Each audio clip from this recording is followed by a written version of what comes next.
दुनिया के लोगों को शायद मालूम नहीं है, यह मार्गशीर्ष मास है। कैसा महीना। महादेव आपकी मन की कामना पूर्ण जरूर करते हैं, निश्चित। अगर मेरा भोलेनाथ तुम्हारी नहीं सुन रहा है तो एक लोटा जल, एक दुर्वा और एक बेलपत्र, ये 3 चीजें लेकर जल जब चढ़ाओ तो पहले गणेश जी का स्थान, फिर कटी भाग, फिर शिवलिंग। समझ में आ गया? गणेश जी का स्थान, कटी भाग जलाधारी, फिर शिवलिंग। दुर्वा गणेश जी के स्थान पर समर्पित कर दो और बेलपत्री अशोक सुंदरी वाली जगह पर समर्पित कर दो। ये 3 चीजें अगर आप 2 हफ्ते में, 1 महीने में अगर एक बार भी अगर करते हो तो देवादिदेव महादेव आपकी मन की कामना पूर्ण जरूर करते हैं, निश्चित। चतुर्थी के दिन 7 गांठ वाली दुर्वा 21 ले लो और चतुर्थी के दिन गणेश जी को समर्पित कर दो। पंचमी तिथि को उस दुर्वा को उठाकर दूध में डाल दो और उस दुर्वा को दूध में डालकर उस दूध में उस दुर्वा को मल लो और जिसके सफेद चमड़ी पड़ गई हो, चर्म रोग हो गया हो, उस दूध को उस दुर्वा के साथ, दूध नहीं भी हो तो पंचमी के दिन दुर्वा का लेपन शरीर पर कर लें। आधे घंटे तक करने पर पंचमी को प्रदोष काल में स्नान कर लें। महाराज आपको चर्म रोग में आराम लग जाएगा, सफेद चमड़ी अपने असली रंग में आना प्रारंभ हो जाएगी। गणेश पुराण दुर्वा का मूल। महाराज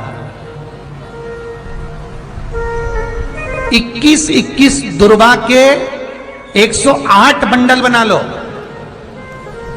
अगर एग्जाम में बैठ रहे हो, सरकारी परीक्षा में बैठ रहे हो, पास नहीं हो रहे, नौकरी नहीं लग रही, बहुत जगह इंटरव्यू दे दिया, 21 दुर्वा के 108 बंडल बनाओ, उसकी माला बनाओ और देवी के मंदिर में, माता जगदम्बा के मंदिर में, अर्थात जहां शंकर पार्वती पूर्ण परिवार विराजमान हो, ऐसे देवी के मंदिर में गणेश जी के गले में वो माला अर्पण करिए हैं, अपना नाम बोलकर और जिस एग्जाम में बैठ रहे हैं उसका भाव वर्णन कर महाराज। और वहीं से एक पुष्प लेकर अपने कमरे में जहां पढ़ते हो, कांच की प्लेट में उस फूल को रख दीजिए और दूसरे दिन एग्जाम के लिए चले जाइए। आपको उसका फल अवश्य मिलेगा, अवश्य मिलेगा। आप उसमें उत्तीर्ण होंगे, फल प्राप्त होगा। दुर्वा सुख का अनुभव करा देता, आनंद का अनुभव। घर में शांति ही ना रहती हो, सुख ही नहीं है, क्लेश 24 घंटे बना हुआ है घर में, ना कोई बात ना कोई प्रसंग, उसके बाद भी सबका मुंह फूला हुआ है, उसके बाद भी सबका चेहरा उतरा हुआ है।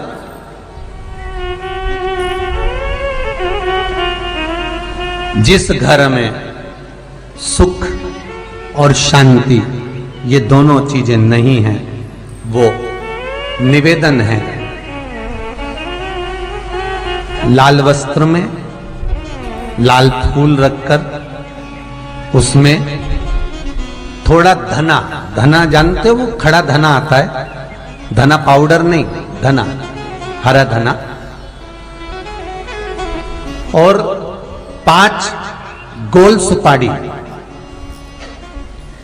जो गोल सुपारी होती है पूजन वाली सुपारी, 5 पूजन वाली सुपारी, 5 बेलपत्र इस लाल वस्त्र में रखकर घर के मध्य भाग में पूरे घर का केंद्र बिंदु मिला लो, पूरे घर का नाभि कोण मिला लो, पूरे घर का नाभि स्थल, मध्य स्थल मिलाकर वहां पटे पर रखकर कुकू चावल से पूजन कर उस पर 3 बार पानी को फेर कर भगवान श्री गणेश जी महाराज के मंदिर में बिना बोले जो रखकर आ जाता है, उसके घर में कभी क्लेश नहीं होता, सुख और शांति ये दोनों प्रवेश कर जाती है। कि भगवान गणेश जी का जन्म हुआ और माता पार्वती के शरीर से उपटन को निकाला गया तो वो गोबर गणेश हुए। कौन सा गणेश हुए? गोबर नहीं मिला, मिट्टी नहीं मिली। शादी के समय पर तुरंत घर की जो बुजुर्ग माँ होती है वो कह देती है गुड़ की खोड़ी रखिए ना, आधा टुकड़ा तोड़ मटकी पे रख दे, गणेश जी हो गए। भोग लगाने के लिए कुछ भी नहीं है ना, जो आधा गुड़ का टुकड़ा है ना उसी को भोग लगा दो। क्यों? गुलाचा गणपति और गुलाचा नैवेद्य। भगवान गणेश भी यही है और भोग भी उनका। भगवान शंकर का शिवलिंग बेलपत्री के पेड़ के नीचे बनाना, साथ में गोबर के विनायक बनाना, गोबर का गणेश, और गोबर का गणेश बनाकर एक छोटी सी पिंडी जैसी माता जगदम्बा के लिए एक ढेली रख देना, गोबर की, महाराज मिट्टी या गोबर की। इन तीनों स्वरूप का पूजन आप करना बड़े प्रेम से, चंदन आदि अक्षत पुष्प समर्पित कर कर। कच्चा दूध तीनों पर चढ़ाना, दही तीनों पर चढ़ाना, शहद तीनों पर चढ़ाना, घी तीनों पर चढ़ाना, शक्कर तीनों पर चढ़ाना। पूजन कर कर एक इतना बड़ा लाल वस्त्र,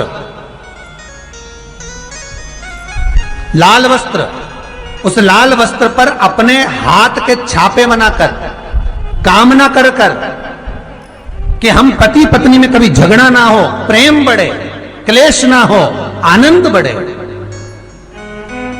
छापे लगाकर उस वस्त्र से उन मूर्तियों को ढाक देना। पूजन कर कर घी का दिया लगाकर ढाक दीजिए। 108 चावल के दाने लेकर एक एक चावल का दाना अपनी कामना कर कर उस वस्त्र पर डाल दीजिए। वस्त्र का चावल अपने ऊपर बाद में छिड़क लीजिए। मूर्तियों का पूजन कर फिर वापस पूजन कर कर विसर्जन कर दीजिए। अगर अदालत में केस भी चल रहा होगा तलाक तक का, तो भी प्रेम बढ़ सकता है और आपका जीवन सुखमय हो सकता है, आनंदित हो सकता है। कोई पैसे नहीं दे रहा, अवश्य करें। कोई धन नहीं लौटा रहा, अवश्य करें। कहीं किसी कंपनी में आपका पैसा उलझ गया है, नहीं मिल रहा है, अवश्य करें, मिलेगा फल।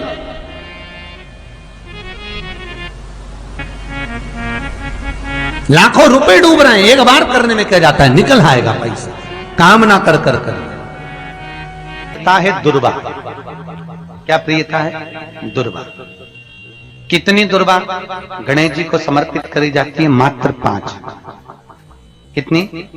आज के जमाने में लोग गट्ठा बनाकर चढ़ा दें, वो अपनी जगह पर है। 5 दुर्वा पंचम इंद्रियों को वश में करने के लिए और भगवान के 5 जो स्वरूप हैं उनको अपने भीतर उतारने के लिए 5 दुर्वा। और दुर्वा में भी 3 गांठ। जब दुर्वा समर्पित करी जाती है तो उसमें नीचे दुर्वा की डंडी पर गांठ रहती है, 3 छोटी छोटी गांठें होना चाहिए। कितनी गांठ? जो भगवान को समर्पित करी जाती है। गणेश जी का जो दांत टूटा है उस दांत की ओर गणेश जी को दुर्वा समर्पित करी जाती है। इसलिए हमारे करा करो। अगर घर में संपदा लक्ष्मी नहीं आ रही हो, व्यापार व्यवसाय नहीं चल रहा हो, नौकरी सर्विस नहीं मिल रही हो, बहुत तकलीफ हो,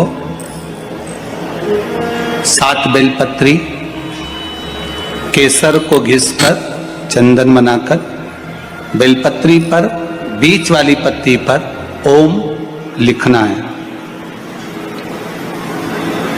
दोनों पत्तियों पर भी एक आद्यशक्ति जगदम्बा के नाम की केसर की बिंदी लगाना है, दूसरे में श्री गणेश रिद्धि सिद्धि के नाम की बिंदी लगाना है। शिव जी पर समर्पित करते जाना, शंकर को चढ़ाते जाना। मास एक ऐसा महीना है जिस महीने में ब्रह्मा और भगवान विष्णु दोनों ने भगवान शंकर की दिव्य ज्योति शिवलिंग का प्रथम दर्शन किया था। ऐसा पवित्र ब्रह्मांड में सबसे पहला शिवलिंग का दर्शन अगर किसी ने करा तो भगवान ब्रह्मा और भगवान विष्णु। और इसी मार्गशीर्ष मास में शनि महाराज ने अपनी दृष्टि दे दी, तकलीफ आई, दुख प्रारंभ हुआ, कष्ट आना प्रारंभ हुआ। शनि जब अपनी दृष्टि देता है कष्ट आता है। और ऐसा कोई व्यक्ति नहीं जिस पे शनि की दृष्टि नहीं पड़े। उसका काम है शनि का अपना काम करना, ग्रहों का काम है उनको अपना करना है, वो करेंगे। शनि ने अपनी दृष्टि दी, ब्रह्मचित्त शिव भक्त की धर्म पत्नी का झगड़ा हुआ और झगड़ा होते से ब्रह्मचित्त धर्म पत्नी चली गई अपने माई। घर में 3 बेटे 2 बेटियां थी, वो भी अपने पिता से झगड़ा कर नाना के घर चली गई। अकेला ब्रह्मचित्त। और जब पूरा वक्त आता है ना, सब साथ छोड़कर चले जाते। धन के साथी सब होंगे, पैसे के साथी सब होंगे, तुम्हारे सुख के साथी सब होंगे, पर धन के हिस्सेदार होंगे, जमीन के हिस्सेदार होंगे, प्लाट के हिस्सेदार होंगे, पर तुम्हारे पाप का कोई हिस्सेदार नहीं होगा। तुम्हारे पाप का भोग तो तुम्हें अकेले को ही भोगना पड़ेगा, अकेले को भोगना है, कोई दूसरा नहीं भोगे। इसलिए फिर कहेंगे, मत बुरे कर्म कर वरना पछताएगा, भगवान की आंखों से तो बच नहीं पाएगा, तो बच नहीं पाएगा। अरे ओ अज्ञानी मत करना, पाप का कोई हिस्सेदार नहीं होगा। झूठ बोला उसका भुगतान तुम्हें करना है, पाप करा उसका भुगतान तुम्हें करना है। तुम्हें अपने पाप कर्म का स्वयं भोगना पड़ेगा, कोई दूसरा नहीं भोगेगा। कई लोग कहते हैं ये हमारी अर्धांगिनी है, हमारे पाप का आधा हिस्सा तो हमारी पत्नी भी भोगेगी।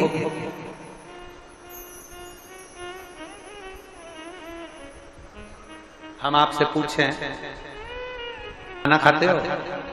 अरे बोलो तो जम के खाते हो? पत्नी अर्धांगिनी है ना? अरे बोलो तो जम के, पक्का? ठीक है। तुम कह रहे हो पत्नी हमारी अर्धांगिनी है, आधा हिस्सा इसका है, तो फिर एक काम करो, पति खाना खाए, पत्नी उसको टच करके बैठ जाए, पेट भराएगा। जम के बोलो जरा। पति समोसा खाए, पत्नी टच कर ले, पेट भराएगा। बोलो बोलो जम के जरा। नहीं, पति के कर्म का भोग पति को भोगना है और पत्नी के कर्म का भोग पत्नी को भोगना है। बच्चों के कर्म का भोग बच्चों को भोगना है, कोई दूसरा नहीं भोगता। अपन खाना खाते हैं, अपना पेट भराता है, अपना सिर दुखता है, अपने को टेबलेट खाना पड़ती है, अपने को खांसी आती है तो अपन को खांसना पड़ता है, अपने को छींक आती है तो अपन को छींकना पड़ता है, अपने को प्यास लगी अपने को पानी पीना पड़ता है। तो पाप अपन ने करा है तो भोगना भी अपने को ही पड़ता है, कोई दूसरा नहीं भोगेगा। कभी भी शंकर के मंदिर में जाओ, शिव जी का पूजन कर कर जब वापिस आओ, तो शंकर भगवान के मंदिर में जो बाहर नंदी बैठता है, उसके कानों में ओम नमः शिवाय बोलकर अपने मन की कामना उसके कानों में बोलकर आप आ जाइए, आपकी कामना 3 महीने में पूरी हो। इतनी दुर्वा गणेश जी को समर्पित करी जाती है, मात्र 5। कितनी? आज के जमाने में लोग गट्ठा बनाकर चढ़ा दें, वो अपनी जगह पर। 5 दुर्वा पंचम इंद्रियों को वश में करने के लिए और भगवान के 5 जो स्वरूप हैं उनको अपने भीतर उतारने के लिए 5 दुर्वा। और दुर्वा में भी 3 गांठ। जब दुर्वा समर्पित करी जाती है तो उसमें नीचे दुर्वा की डंडी पर गांठ रहती है, 3 छोटी छोटी गांठें होना चाहिए। कितनी गांठ? जो भगवान को समर्पित करी जाए। जिस लड़के और लड़की का विवाह नहीं होता, कि जिसके घर में भगवान गणेश की नृत्य की मूर्ति लगी रहती है, उस घर में जितने भी परिवार के लोग रहते हैं वो कहीं ना कहीं 24 घंटे काम में लगे रहते हैं, पर उनको शांति रत्ती भर की नहीं मिलती है। यहां तक का व्याख्यान शिव महापुराण कर दिए महाराज।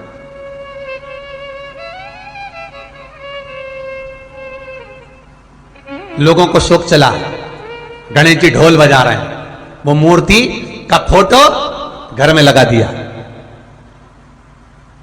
घर में मूर्ति का फोटो लगा दिया कि गणेश जी ढोल बजा रहे हैं, गणेश जी नाच रहे हैं, वो मूर्ति का फोटो तुरंत घर में लगा दिया। वेद व्यास जी ने कुमार खंड के अंदर वर्णन करा, यदि देवता की अपमानजनक मूर्ति या स्मरण पूजन का भाव अगर कहीं लगाया भी जाता है तो उस घर में शांति रत्ती भर की नहीं रहती है महाराज। यहां तक शिव महापुराण कहती है कि भगवान शंकर का शिवलिंग आप घर के अंदर रख सकते हो, भगवान शंकर का शिवलिंग घर में रखकर पूजन कर सकते हो, भगवान शंकर के शिवलिंग का आप स्मरण कर सकते हो, भगवान शंकर के शिवलिंग की आप पूजन कर सकते हो। पर शंकर, जब शिवपुराण खुद कह रही है कि शंकर का जो भौतिक स्वरूप है, शंकर का जो शारीरिक स्वरूप है, जैसे आप शिव महापुराण के पीछे जो बैनर देख रहे हो, इस बैनर में शंकर जी का जो स्वरूप दिखाया जा रहा है, ऐसी मूर्ति तप करने वाली, ऐसी मूर्ति आशीर्वाद देने वाली, ऐसी मूर्ति जो भगवान शंकर का मूल स्वरूप दर्शाती हो, ऐसी मूर्ति घर के अंदर नहीं रखी जाती। स्वयं शिव महापुराण करे, शिव महापुराण की कथा कहती है, हाँ, शिवलिंग जो भगवान शंकर का एक मूल बिंदु है, भगवान शंकर का एक मूल बिंदु विराजमान है, भगवान शंकर का एक मूल बिंदु का निर्माणित है वो शिवलिंग। आप छोटे, बहुत सुंदर प्रश्न है बच्ची, क्या गणेश जी हर युग में है? क्या गणेश जी का हर युग में कौन सा वाहन हुआ? क्या नाम पड़ा उनका हर युग में? भाई, शिव महापुराण की कथा कहती है, सतयुग में जो गणेश जी थे, सतयुग में जो गणेश जी महाराज का पूज्य भाव था, सतयुग में जो गणेश जी की पूजन होती थी, भगवान गणेश जी का उस समय वाहन था सिंह, शेर, और उनका नाम था विनायक। बहुत ध्यान से सुनना, श्री गणेश शिव महापुराण की कथा चल रही है, बहुत दिल से सुनिए उसको। शायद जो प्रसंग निकल जाता है वो वापस नहीं मिल पाता। सतयुग में जो गणेश जी महाराज का पूजन किया गया, सतयुग में जो गणेश जी महाराज प्रकट हुए, सतयुग में जो गणेश जी का स्मरण करा गया, उनका वाहन है सिंह। शेर पर श्री गणेश जी महाराज बैठते थे, महाराज, और उनका नाम है विनायक। त्रेता में जो गणेश जी महाराज का पूजन हुआ, श्री राम जी महाराज ने त्रेता में आकर जो विनायक का पूजन करा है, श्री गणेश जी महाराज का स्मरण करा है। शंकर के शिवलिंग का पूजन जहां पर भगवान राम करते हैं, उसी के ठीक सम्मुख में अगर आप कभी रामचरितमानस का स्मरण करेंगे, राम दर्शन करेंगे, तो उसी के सम्मुख में श्री विनायक श्री गणेश जी महाराज का त्रेता में जो दर्शन कराया गया, वो महाराज मयूरेश्वर भगवान गणेश जी का नाम पड़ा। क्या नाम पड़ा है? मयूरेश्वर। यहां पर भगवान गणेश जी का वाहन मोर हुआ, मयूर हुआ, इसलिए गणेश जी का एक नाम होता है मयूरेश्वर भगवान गणेश, मयूरेश्वर विनायक भगवान गणेश। तीसरा वर्णन आया द्वापर में। द्वापर में भगवान श्री गणेश जी का नाम गजानंद हुआ और इनका वाहन चूहा हुआ। श्री गणेश जी महाराज का नाम गजानन, द्वापर में उसको गजानन कहा गया। भगवान कृष्ण जब द्वारका में प्रवेश करते हैं, भगवान कृष्ण जब द्वारका में जाते हैं, आप सबने कथा सुनी होगी, आप सभी ने स्मरण किया होगा कि जिस द्वारका में भगवान कृष्ण विराजमान होते हैं, यह द्वारका मेरे कृष्ण की नहीं थी। जिस द्वारका में भगवान कृष्ण विराजमान हो रहे हैं, यह द्वारका मेरे कृष्ण की नहीं है, ये राजा अनर्थ की है। की आकृति बहुत छोटी होती चली जाएगी, तब भगवान श्री गणेश जी महाराज स्वयं ध्रुमकेश होकर घोड़े पर विराजमान हो जाए। शिव गणेश कार्तिकेय का जो नाम कीर्तन है, नाम जाप है, वो जीवन का सुख देने वाला, जीवन का सुख। जी की कथा करते हैं, आपको नहीं मालूम कि गणेश जी कब फ्री रहते हैं? हमने कहा गणेश जी फ्री रहने का केवल एक समय होता है, एक टाइम होता है, एक पल होता है, एक घड़ी होती है कि गणेश जी महाराज हमारे घर में आ गए। गणेश जी की सबसे पहली जो आरती हो, उस आरती के समय पर अगर धूप बत्ती जलाई जाए या गोबरी को जलाकर उसमें गूगल छोड़ी जाए और गूगल छोड़ने के बाद गणेश जी का नाम ध्रुम वर्ण कह दिया जाए, तो गणेश जी को तुम्हारे घर की पूजा स्वीकार करना पड़ती है। बस वो समय हम जानते, हम तो बस उतना जानते हैं कि शिव महापुराण में लिखा और मुद्गल पुराण में लिखा, गणेश पुराण में लिखा, गणेश जी का एक नाम होता है ध्रुम वर्ण। क्या नाम है? ध्रुम वर्ण। गणेश जी का एक नाम होता है, जब हम धूप जलाकर और धूप लगाने के बाद में गणेश जी की सबसे पहली आरती करने के पहले अगर हम सबसे पहली आरती गणेश जी की कर रहे हो, अपने घर में स्थापना कर रहे हो, बिठा रहे हो, और तुम चाहते हो कि गणेश जी की आरती करने के पहले अगर हम सबसे पहली आरती गणेश जी की कर रहे हो, अपने घर में स्थापना कर रहे हो, बिठा रहे हो, और तुम चाहते हो कि गणेश जी मेरे घर में आके मेरी पूजा को स्वीकार करें और जो मांगू मेरा गणेश मुझे नाम लेकर पुकार लेना, ध्रुव वर्ण विनायक बैठो, बस काम हो गया। वो फिर ही होकर आता है, वो बैठता है अलमस्तता में बैठता। भगवान गणेश जी मैया को प्रसन्न करने के लिए अष्ट रूप में धारण करते हैं। 8 रूप भगवान गणेश जी ने धारण किए। एक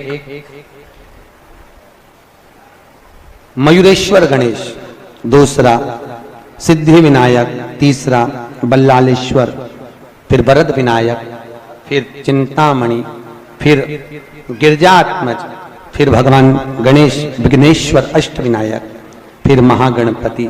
ऐसे गणेश जी के अष्ट नाम हुए। उस समय तिजोरी के अंदर जो गणेश की प्रतिमा रखी जाती है, किस नाम से रखी जाती है?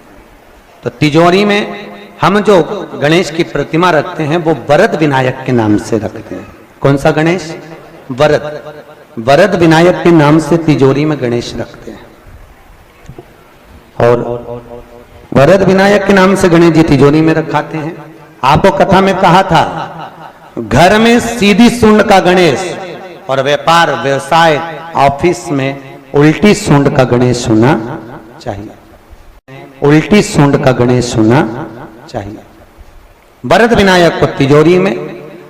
जब मकान का गृह प्रवेश होता है तो गणेश जी की पूजन जो दरवाजे पर करी जाती है उसे सिद्धि विनायक गणेश कहते हैं। कौन सा गणेश? सिद्धि विनायक। जब हम घर में शुभ कार्य हो, बंदरवाल लगाएं, कोई दरवाजे पर शुभ लाभ लगाएं या स्वस्तिक बनाएं या माताएं दरवाजे पर रंगोली डाले तो उसी समय पर सिद्धि विनायक के नाम से रंगोली डालना चाहिए, तो घर में लक्ष्मी बढ़ती है। जो लोग कहते हैं शिव जी पर जल चढ़ा हुआ नहीं पीना चाहिए, उसके लिए मेरे वेद व्यास जी लिख रहे हैं, पेज नंबर 75 विद्येश्वर संहिता। ध्यान रखिएगा, जो मनुष्य, उंगली पर ध्यान देंगे जो टीवी पर चल रही है, जो मनुष्य शिवलिंग को विधि पूर्वक स्नान कराकर उस स्नान के जल का 3 बार आचमन करता है, उसके कायिक, वाचिक और मानसिक तीनों प्रकार के पाप शीघ्र नष्ट हो जाते हैं। ये शिव पुराण। अब शंकर भगवान के शिवलिंग पर चढ़ा हुआ नैवेद्य, शंकर भगवान के शिवलिंग पर चढ़ा हुआ प्रसाद खा सकते हैं कि नहीं खा सकते? कोई कहता है महाराज जी स्वान की योनि हो जाएगी, कुत्ता बन जाओगे, कोई कहेगा ये बन जाओगे, कोई कहेगा वो बन जाओगे। अब उसको पढ़िए, पेज नंबर 75 शिव महापुराण विद्येश्वर संहिता। मेरी उंगली चल रही, वहां पर ध्यान देना। भगवान शिव का नैवेद्य अग्रह है। इस भगवान भावना को मन से निकाल दें कि शिव जी का चढ़ा हुआ प्रसाद नहीं खाया जाता, ये भावना मन से निकालें। शिव के नैवेद्य को देख लेने मात्र से भी सारे पाप दूर हो जाते हैं, खाने की तो बात ही दूसरी है। अब क्या लिखा है अगली लाइन, उसको खा लेने पर तो करोड़ों पुण्य अपने भीतर आ जाते हैं। आए हुए शिव नैवेद्य को, जो शंकर का प्रसाद है, शिव जी पे चढ़ा हुआ नैवेद्य है, अगर वो आपके सामने आ जाए उसको सिर झुकाकर प्रसन्नता पूर्वक खा लेना चाहिए। जो शंकर के चढ़े हुए नैवेद्य को ये कह देता है कि थोड़ी देर से खाऊंगा, वो पाप में लिप्त होता चले जाता है। यहां तक उसका वर्णन किया, वो मनुष्य पाप में बंध जाता है। इसलिए शंकर को चढ़ा हुआ नैवेद्य, भगवान का बस केवल नैवेद्य का दर्शन ही हो जाए तो जीव कोटि कोटि पुण्य प्राप्त कर लेता है। वो शिव तत्व है, ये शिव महापुराण है। अब आज के जमाने में नए नए पंथ बन गए, नए नए पंथ चल गए, तो उन्होंने अपने को उठाने के लिए शंकर जी की निंदा कर दी। शिव जी के मंदिर मत जाना, शंकर का प्रसाद मत लेना, शिव जी को देखना मत, शंकर के द्वार मत जाना। हम किसी पंथ की पुस्तक की बात नहीं करते, क्योंकि सबने अपने अपने पंथ बनाए तो सबने अपने अपने भाव से लिखा। हम वेद व्यास जी ने जो विद्येश्वर संहिता में लिखा उस शिव महापुराण का वर्णन करते हैं, जो आपने 75 number page Gita Press Gorakhpur की शिव महापुराण पुस्तक का आनंद करते हुए इस पुराण में पढ़ा।